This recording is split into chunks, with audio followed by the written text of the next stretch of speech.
कि हिंदू गाय लेके बाजार में जा रहे हैं बेचने के लिए, वीडियो वायरल हो रही है। हाँ, और वो बोल रहे हैं कि भाई गाय खरीद लो। क्यों? क्योंकि बकरीद आने वाली है। हाँ। क्योंकि जो बीजेपी गाय हमारी माता का रंग दे रही थी, हाँ। अब वो रंग उल्टा पड़ गया है बंगाल में। तमाम मुसलमानों से ये अपील है कि आप गाय की कुर्बानी न करें, बल्कि कुर्बानी नहीं बल्कि हमेशा के लिए गाय का गोश्त खाएं ही नहीं। सरकार से हम अपील करते हैं कि तमाम स्लॉटर हाउस को बंद कर दीजिए, गाय कुर्बानी नहीं हो, कोई भी बड़ा जानवर कुर्बानी नहीं हो। क्योंकि वहां का जो हिंदू है ना, वो इतना डेवलप नहीं है या इतना फाइनेंशियली स्ट्रॉन्ग नहीं है कि वो कोई और कारोबार करे। वो अभी भी मवेशियों का कारोबार कर रहे हैं, तो उसका रिटर्न तो कुछ नहीं आ रहा। उन्होंने गायों को बिजनेस बनाया हुआ है। मैं तो वही बोल रहा हूँ ना, एक तरफ माँ बोल रहे हो उसको, पूरे इंडिया में माँ बोल रहे हो।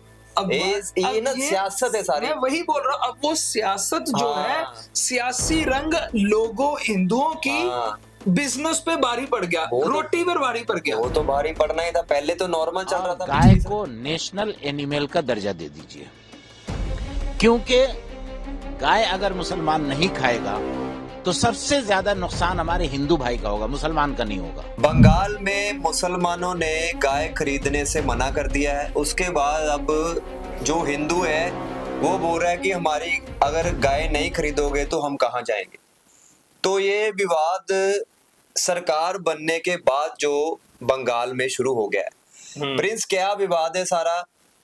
मौलाना का जो मौलाना है वहां पर, उनका भी बयान है कि अगर गाय मुसलमान नहीं खाएगा तो उसका नुकसान हिंदू को ही होगा ज्यादा। ये क्या सारा विवाद है क्या वहां पर? बात है कि सनी, बंगाल में जो नई सरकार बीजेपी की आई है, शुभेंदु अधिकारी की, उन्होंने एक रूल लागू कर दिया है कि 14 साल से छोटी गाय नहीं कटेगी। ठीक है, और अगर वो कटेगी, मतलब अगर उसका कुर्बानी देनी है, उसको वहां बोलते हैं कुर्बानी, तो उसके लिए आपको उसका फिटनेस सर्टिफिकेट देना पड़ेगा। और साथ में वो उस गाय की कुर्बानी ऐसे बलि के तौर पे नहीं दी जाएगी, जैसे हमने कई बार देखा है ना कि ऐसे खड़े होके मुस्लिम भाई ऐसे काट देते हैं, वैसे नहीं देगी। उसको एक स्पेसिफिक जगह पर ही जाके उसको कुर्बानी दी जाएगी। काफी सारी प्रतिबंध लगा दिए। हाँ। और अब उधर से मुस्लिम कम्युनिटी ने, जामा मस्जिद से मौलाना साहिब ने ये बोल दिया है अपनी मुस्लिम कम्युनिटी को कि आप गाय खरीदो ही मत। हाँ। और गाय का गोश्त खाओ मत, इस बार छोड़ दो। और इस यही वीडियोस वायरल हो रही हैं अब कि मुस्लिम जो है वो गाय खरीद नहीं रहे। तो उन्होंने, मौलाना जी ने यही बोला है ना कि ये 25,000 वाली गाय। वो मैं बात में आते पहले दर्शकों को ये बता रहे हैं कि मुद्दा क्या बढ़ गया। हाँ। सोशल मीडिया पे वीडियोस आ रही है कि हिंदू गाय लेके बाजार में जा रहे हैं बेचने के लिए, वीडियो वायरल हो रही है। हाँ, और वो बोल रहे हैं कि भाई गाय खरीद लो। क्यों? क्योंकि बकरीद आने वाली है। हाँ। और वो बोल रहे हैं कि भाई गाय खरीद लो। अब मुस्लिम्स ने मना कर दिया। ये ज्यादा इस वजह से जो है मुद्दा बढ़ गया है। बोल रहा ना, एक वीडियो भी वायरल हो रही है, वो गाय लेके जा रहा है हिंदू, वो बोल रहे हैं कि ये आपकी माता है। हाँ। इसको क्यों काटने के लिए लेके आ रहे हो? हाँ, वो मसला ना थोड़ा बहुत ज्यादा बढ़ गया है। अब वो जो मसला ये इसलिए बढ़ा है क्योंकि जो बीजेपी गाय हमारी माता का रंग दे रही थी, हाँ। अब वो रंग उल्टा पड़ गया बंगाल में। अब प्रिंस देखो, ये सभी जगह बोलते हैं कि हमारी गाय है, ये माता है, माता है। तो इंडिया से इतना एक्सपोर्ट हो रहा है। वो भी बात ठीक है आपकी, जो आप बोल रहे हो ना, एक्सपोर्ट होता है। India is the largest exporter of beef. ठीक है, वो तो है ही है। पर हम ये बात कर रहे हैं अभी कि वहां पे ये सिचुएशन क्यों आ गई है। पहले वहां क्या होता था कि ये कानून जो अभी उन्होंने लागू किया ना, ये कानून 1950 का बना हुआ है। हाँ। जो ये कुर्बानियां कानून है, ये 1950 का बना हुआ है, पर लागू इसे अब किया जा रहा है। कितनी सरकारें आई, कितनी सरकारें गई, किसी ने लागू नहीं किया। क्यों नहीं किया? इसके पीछे रीजन है। इसके पीछे ये रीजन है क्योंकि वहां का जो हिंदू है ना, वो इतना डेवलप नहीं है या इतना फाइनेंशियली स्ट्रॉन्ग नहीं है कि वो कोई और कारोबार करे। वो अभी भी मवेशियों का कारोबार कर रहे हैं। हिंदू जो वहां पे देखो, सबसे ज्यादा हिंदू है जो गाय पालते हैं, जो दूध का काम करते हैं, दही दूध मतलब डेयरी का काम करते हैं, सबसे ज्यादा हिंदू काम करते हैं। और जब एक गाय 5, 6, 7 साल की हो जाती है, जब वो गाय दूध देना बंद कर देती है, तब हिंदू उसको बाजार में जाके बेच देता है। चलो प्रिंस यही बोलता ना, जब तक तो आपको दे रहा है दूध, हाँ, बाद में वो बूढ़ी हो गई है, ठीक है, आप बाद में उसको मरने के लिए उनको दे देते हो कि काट दो इसको। पर और क्या करे, नहीं अब ये अब भी अब मतलब एक होता ये है ना। सर्कल बना हुआ था ना।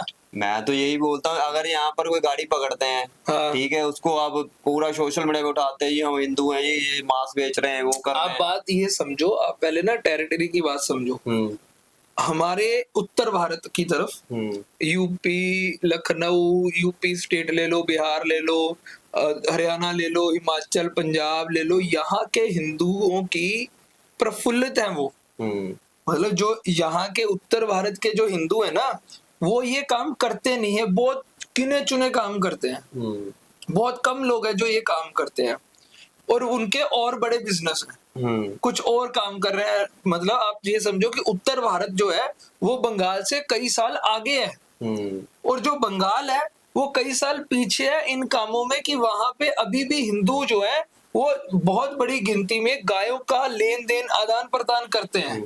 उनके पास बिजनेस ही यही है।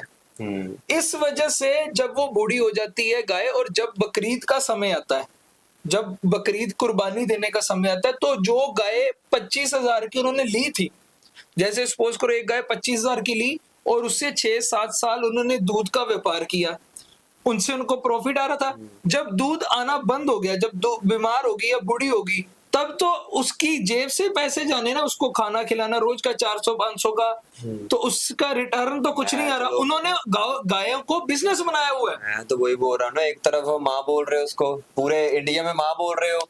अब ये ना सियासत है सारी। मैं वही बोल रहा हूँ, अब वो सियासत जो है, हाँ। सियासी रंग लोगों हिंदुओं की हाँ। बिजनेस पे भारी पड़ गया, रोटी पर भारी पड़ गया। वो तो भारी पड़ना ही था, पहले तो नॉर्मल चल रहा था, पिछली सरकार में ममता की सरकार थी, नॉर्मल चल रहा था, पीछे कांग्रेस में तब भी नॉर्मल चल रहा था, चल रही, चलो रोजगार चल रहा है। हाँ, अब उन्होंने मना कर दिया मुस्लिम्स के कि हम गाय नहीं खरीदेंगे। हाँ।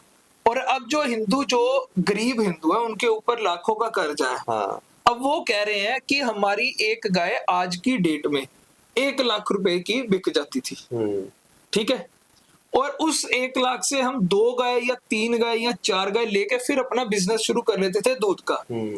अब वो बिके नहीं रही, तो जो पीछे कर्जा लिया खड़ा है वो कैसे चलेगा? गाय तो दूध देती नहीं, उनका तो काम है उसी से है। तो अब ये जो है कि ये जो फैसला है ये हिंदुओं पर ही भारी पड़ गया है। मैं तो वही कह रहा हूं ना, बीजेपी ने रूल चेंज किया, बीजेपी खरीदे उनसे गाय। हाँ, अब उनको दे, उनको 1 लाख रुपए दे, कोई उनके लिए पैकेज दे ना, उनके लिए कोई गौशाला खुलाए कि हाँ भाई यहाँ पे आप छोड़ जाओ, आपको इतने पैसे मिलेंगे। बीजेपी ने तो कर दिया है। हाँ। एक साइड पे बोल रहे हो गौशाला खोलेंगे जी, उधर रखें, गौशाला खोल देना, फिर जो बूढ़ी होगी गाय, एक तरफ बोल रहे हो कि हमारी माँ है। हाँ। हमारा मुसलमानों ने भी यही बोला कि इसको राष्ट्रीय घोषित कर दो। तो आप बताओ कितनी बेइज्जती वाली बात है, बेइज्जती वाली बात, बेइज्जती हो रही है ये।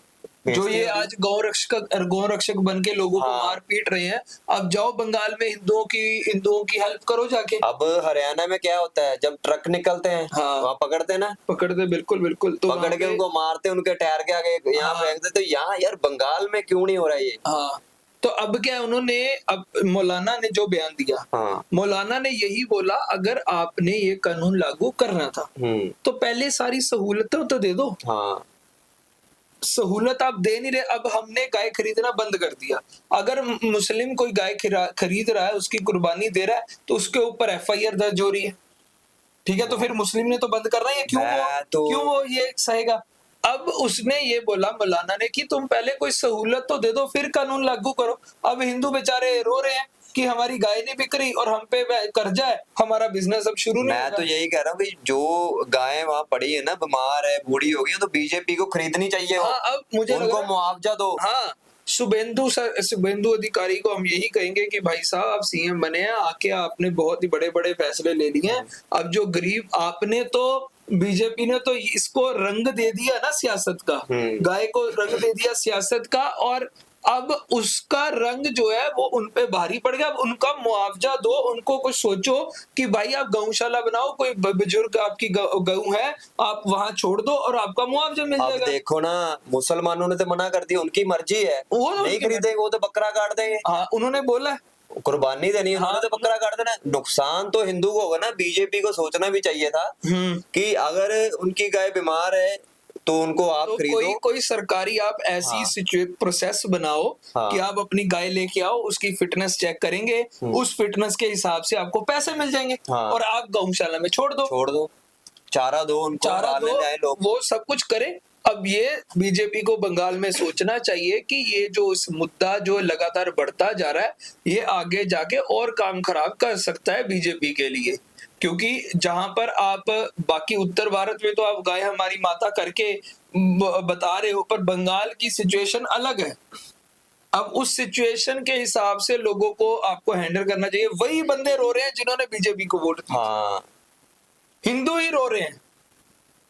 तो दोस्तों जो मुद्दा बंगाल में चल रहा है कि बीजेपी सरकार तो बन रही है, इन्होंने जो रूल वहां बना दिए, कानून पास कर दिया है, तो प्रॉब्लम तो हिंदू को ही वहां पर हो रही है। जो बोल रहे थे कि हिंदू वहां खतरे में है, अब खतरे में नहीं है हिंदू। अब तो रोटी के लाले पड़ गए हिंदू को। पहली सरकार थी वहां पर सारा कुछ सही चल रहा था, किसी को प्रॉब्लम नहीं थी। चलो लोग बोल रहे थे कि हमें एक मुस्लिम के साथ कोई प्रॉब्लम नहीं है व्यापार करने में, चलो बाकी चीजें तो चलती रहती है, अलग अलग बात है। पर बात यह है कि अगर आप सरकार आई है तो सबसे पहला आपका काम है रोटी देना, ना कि रोटी छीनना। तो चलो उनको तो प्रॉब्लम नहीं है कि चलो उन्होंने गाय खरीदने से मना करते, पर दिक्कत तो जो हिंदू को हो रही है, वो गाय बेच के अपने घर का सारा कुछ चलाते थे, रोटी जो भी सिस्टम था चलाते। तो सियासत नहीं खेलनी चाहिए यहाँ पर। तो इस के बारे में आपका क्या कुछ कहना है, आप भी कमेंट करके जरूर बताइए कि बंगाल में जो ये नया मुद्दा छिड़ चुका है, इसके क्या कारण और आगे के रिजल्ट क्या हो सकते हैं।